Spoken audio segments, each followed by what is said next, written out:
বিশ্বকাপের অন্যতম favourite France, Kylian Mbappe আর দুর্দান্ত এক আক্রমণ ভাগ। কিন্তু সব হিসেব যেন উল্টে দিল স্পেন। মাত্র 90 মিনিটে এমন এক ফুটবল খেললো যেখানে ফ্রান্সকে মনে হচ্ছিল পুরোপুরি অসহায়। কিভাবে 16 বছর পর বিশ্বকাপের ফাইনালে ফিরল লা রোজা, চলুন দেখে নেওয়া যাক পুরো ম্যাচের রোমাঞ্চকর সেই গল্প।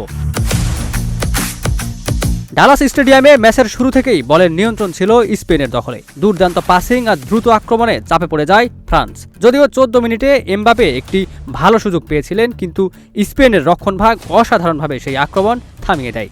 এরপর 20 মিনিটে আসে ম্যাচের টার্নিং পয়েন্ট। লামিন ইয়ামালকে বক্সের মধ্যে ফাউল করলে পেনাল্টি পায় স্পেন। স্পট কিক থেকে মিকেল ইয়ারজাবাল ঠান্ডা মাথায় বল জালে পাঠিয়ে দলকে 1-0 ব্যবধানে এগিয়ে দেন। গোল হজমের পর ইনজুরিতে সালিবা মাঠ ছাড়লে ফ্রান্সের রক্ষণ আরও দুর্বল হয়ে পড়ে।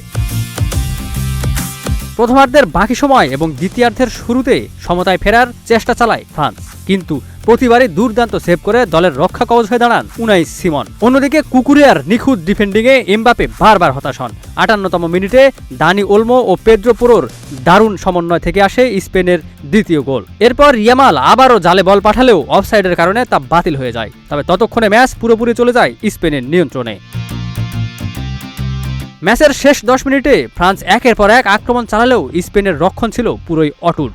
কুকুরেয়ার অসাধারণ ক্লিয়ারেন্স আর উনাই সিমনের একাধিক সেভে শেষ পর্যন্ত কোনো গোলই করতে পারেনি ফরাসিরা।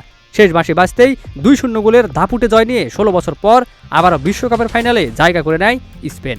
এখন শিরোপার লড়াইয়ে তাদের প্রতিপক্ষ হবে ইংল্যান্ড অথবা আর্জেন্টিনা। আপনার মতে শেষ পর্যন্ত বিশ্বকাপ কার হাতে উঠবে বলে আপনি মনে করছেন? জানিয়ে দিন কমেন্ট বক্সে।